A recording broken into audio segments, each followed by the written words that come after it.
lagi di podcast Diari Si Kopi, Dialog Demokrasi KPU Muaro Jambi. Hari ini 15 Juli 2025 dengan saya Mutia sebagai host yang akan menemani teman pemilih dalam beberapa waktu ke depan.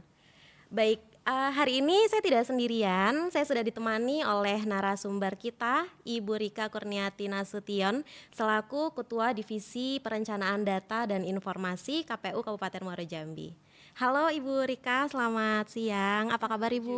Juga Mutia, selamat siang. Alhamdulillah sehat walafiat. Alhamdulillah Sehat. Alhamdulillah. Terima kasih Ibu Rika sudah bertanya.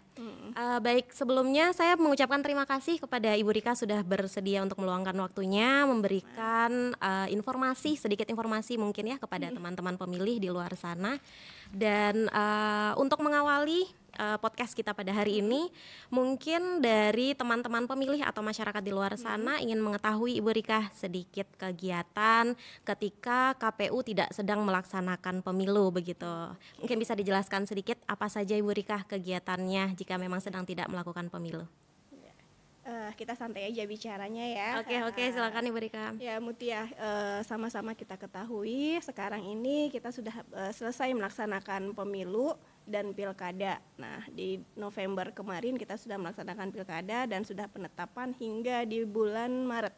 Artinya sudah selesai nih, kepala daerah sudah terpilih, sudah melaksanakan tugasnya. Nah, sekarang tinggal KPU-nya nih. Ini nih yang banyak bertanya-tanya. KPU tuh kalau sudah selesai pemilihan itu apa kerjanya? Iya, apakah benar. nggak kerja? Benar. Ya? Oh, itu tidak sama sekali karena kita memang sudah lembaga negara yang memang ditunjuk untuk melaksanakan pemilihan dan pemilu. Maka walaupun tidak ada pemilihan, maka kegiatan untuk pemilihan itu masih tetap dilakukan oleh KPU. Kita juga sudah disumpah ya untuk melaksanakan tugas selama 5 tahun. Artinya bukan hanya musiman saja ketika hanya pemilihan dan pemilu saja. Baik. Nah, kalau saat ini KPU sendiri masih melaksanakan tugas seperti biasa ya. Baik. Senin cuman jadwal kita bekerja saja yang berbeda. Kalau kemarin hari kita adalah hari kalender, hari tahapan. Nah, kalau sekarang ini tidak. Kita kembali ke jam kerja. Artinya kerjanya dari Senin sampai Jumat. Kembalilah ke rutinitas seperti awal, kembali ke setelan seperti awal. Nah, Baik. sedangkan yang dilakukan oleh KPU sendiri banyak sekali. Iya, tidak melulu hanya pada saat pemilihan saja. Memang pada saat pemilihan pekerjaannya memang bebannya lebih berat. Nah, kalau yang dilaksanakan sekarang ini masih salah satunya adalah kita masih melaksanakan pemutakhiran data pemilih berkelanjutan. Nah, ini menarik nih, ini yang akan kita bahas nanti ya. Benar sekali. PDPB ya. Kemudian itu ada lagi kita juga ada pemutakhiran data administrasi untuk Sipol. Ya. Nah, untuk administrasinya atau kepengurusan dari partai politik. Nah, kemudian ada juga kita melaksanakan sosialisasi. Nah, itu juga harus melekat ya, sosialisasi ataupun pendidikan politik bagi masyarakat itu juga masih dilakukan oleh KPU. Banyak sekali sih sebenarnya dilaksanakan oleh teman kita selaku KPU Kabupaten Muaro Jambi, itu mungkin salah satunya saja. Iya, baik. Gitu, Iya, gitu teman-teman pemilih. Jadi ada banyak sekali ya kegiatan yang dilakukan oleh KPU Kabupaten Muaro Jambi. Jadi tidak hanya bekerja saat pemilu saja ya teman-teman. Mungkin tadi Ibu Rika sudah sempat menyinggung ya terkait PDPB. Bisa dijelaskan juga Ibu Rika kepada teman pemilih sebenarnya PDPB itu apa Ibu Rika? Ya, PDPB itu singkatan dari pemutakhiran data pemilih berkelanjutan. Nah, ini ada kata kuncinya berkelanjutan. Apa sih yang dilakukan PDPB ini? Nah, PDPB ini merupakan satu kegiatan yang dilakukan untuk memperbarui data berdasarkan dari DPT terakhir pada saat pemilu atau pemilihan yang kemudian disinkronisasikan dengan data kependudukan. Dalam hal ini kita dapatkan seperti data Adminduk dari Kemendagri dalam skala nasional, baik untuk pemilih untuk warga negara dalam negeri maupun di luar negeri. Itu kegiatan untuk memperbaharui data pemilih, itulah PDPB. Baik. Terima kasih untuk penjelasan singkatnya Ibu Rika. Kemudian mungkin bisa dijelaskan juga untuk tujuan dari PDPB ini sendiri Ibu Rika? Ya, tujuan dari PDPB ini ada dua. Yang pertama itu sesuai dengan kegiatannya tadi, yaitu memperbaharui, artinya kita memelihara dan memperbarui DPT dari pemilu atau pemilihan terakhir secara berkelanjutan yang gunanya untuk penyusunan DPT di pemilu yang akan datang. Jadi tidak hanya terpotong pada saat penetapan DPT pada bulan September yang lalu saja. Baik. Pemutakhiran data ini terus berlanjut sampai dengan nanti akan siap digunakan pada saat pemilu di 2029. Seperti Baik. itu. Baik. Itu yang pertama. Kemudian yang kedua, tujuan dari PDPB ini yaitu menyediakan data dan informasi pemilih dalam skala nasional, mengenai data pemilih secara komprehensif, akurat dan mutakhir. Nah, PDPB ini ada 7 prinsip yang harus dilaksanakan dalam kegiatan PDPB ini. Salah satunya itu komprehensif, akurat dan mutakhir. Mungkin itu Mutia. Baik. Ibu Rika. Kemudian untuk objek PDPB-nya sendiri, Ibu Rika. Objek PDPB-nya sasarannya mungkin sama seperti dengan kita pada saat penyusunan mata pilih ya. Yang objeknya sendiri yaitu masyarakat yang berumur 17 tahun atau lebih yang sudah nikah atau sudah pernah nikah yang dibuktikan dengan KTP elektronik. Nah, lagi-lagi nih kita berbicara KTP elektronik nih ya. Iya. Kemudian pemilih warga negara yang sedang tidak dicabut hak politiknya. Ada kan warga negara yang betul.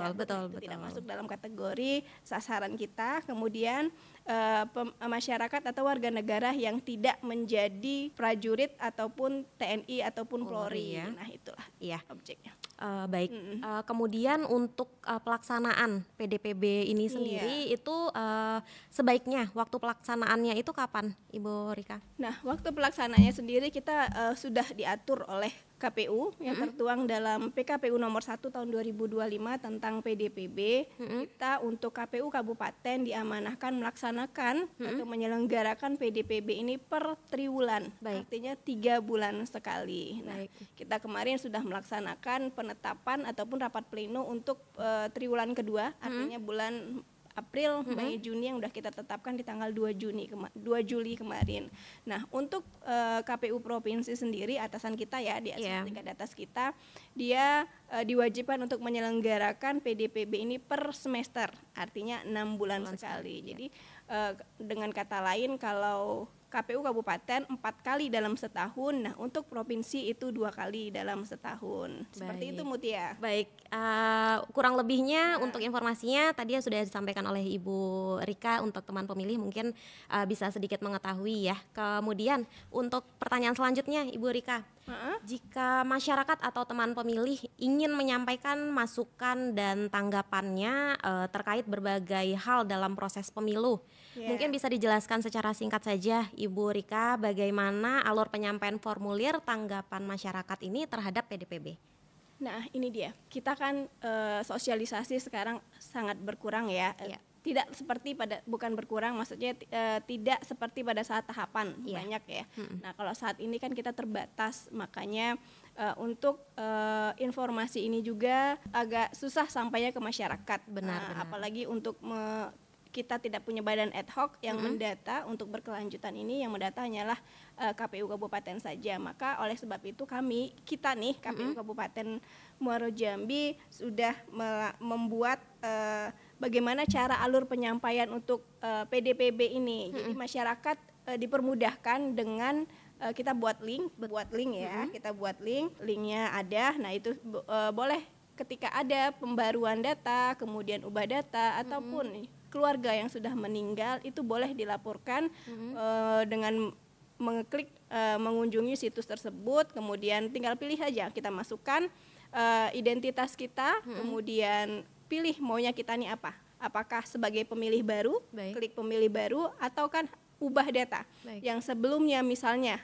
belum menikah, nah sekarang sudah menikah sesuai dengan data yang akurat di KTP. Nah, tinggal klik aja, kemudian ketika dia pemilih baru, maka dia harus melengkapi dokumen pendukung. Apa dokumen pendukungnya? Udah pasti KTP terbaru, yaitu untuk pemilih pembaru.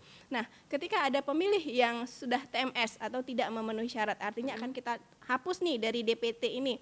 Maka misalnya dia meninggal, meninggal, maka yang harus dihapus, yang diupload adalah data pendukungnya adalah surat keterangan kematian atau akte kematian. Nah, itu dia. Nah, ketika memang ada keluarga yang menjadi TNI atau Polri, apa yang data pendukungnya, yaitu surat KTA ataupun dokumen pendukung yang menyatakan bahwa memang dia sudah beralih dari sipil menjadi TNI ataupun Polri. Sebenarnya gampang sekali, bisa diakses oleh siapapun. Kalau seandainya pun kita tidak bisa ada atau keluarga yang tidak bisa mengakses, boleh diakses oleh orang lain dengan memasukkan identitas dari orang yang akan kita perbarui datanya, seperti itu. Baik. Jadi sangat gampang sekali ya teman pemilih, di mana saja dari rumah saja kita bisa akses ya Ibu Rika ya, melalui link ya, nanti bisa di searching saja, diklik linknya. Untuk linknya nanti teman pemilih juga bisa lihat di Instagramnya kita juga sudah ada taruh linknya di situ ya Ibu Rika. Baik Ibu Rika, untuk pertanyaan terakhir ini Ibu Rika, terkait hasil rekapitulasi PDPB KPU Kabupaten Muaro Jambi, itu bisa diinformasikan kepada teman pemilih Ibu Rika untuk hasil rekapitulasinya. Nah, untuk rekapitulasi yang sudah kita tetapkan di Juli kemarin, nah kita sudah ada penambahan sebanyak 907 pemilih dari DPT terakhir yang kita tetapkan di September 2024. Nah, sekarang jumlah pemilih kita sebanyak 318.653. Nah, sekarang kita tidak lagi berbicara dengan TPS ya. Tidak berbicara TPS karena pada saat pilkada kemarin kita dibatasi satu TPS itu adalah 600 pemilih. Nah, kalau sekarang tidak, kita hanya berbicara tentang jumlah mata pilih saja. Dari 155 desa kelurahan, 11 kecamatan, mata pilih kita untuk triwulan kedua ini yang sudah kita tetapkan, laki-laki 162.779, perempuan 155.874 dengan total 318.653. Jadi ada penambahan nih di sini. Nah, ini masih belum sampai di sini aja. Kita masih berproses terus, setiap hari kita masih menerima laporan tanggapan masyarakat yang alhamdulillah sudah mulai nih, sudah mulai masuk ya. Udah mulai masuk, kita sosialisasikan ke teman-teman untuk melaporkan, sudah mulai masuk, kita data terus setiap hari, kita lihat perkembangannya hingga nanti di September kita tetapkan untuk triwulan ketiganya. Seperti itu. Baik, berarti sosialisasi terkait tanggapan masyarakat tadi berhasil ya Ibu Rika ya. Baik, mungkin untuk podcast hari ini hanya itu saja mungkin dari kita Ibu Rika. Kemudian untuk teman-teman pemilih, demikian untuk informasi yang dapat kita sampaikan. Terima kasih juga kepada Ibu Rika untuk informasinya, sama-sama, untuk waktunya. Semoga untuk informasi yang kami sampaikan menambah pemahaman teman pemilih terkait apa itu PDPB. Dan sampai jumpa di podcast selanjutnya. Saya Mutia sebagai host undur diri. Selamat siang. Selamat siang.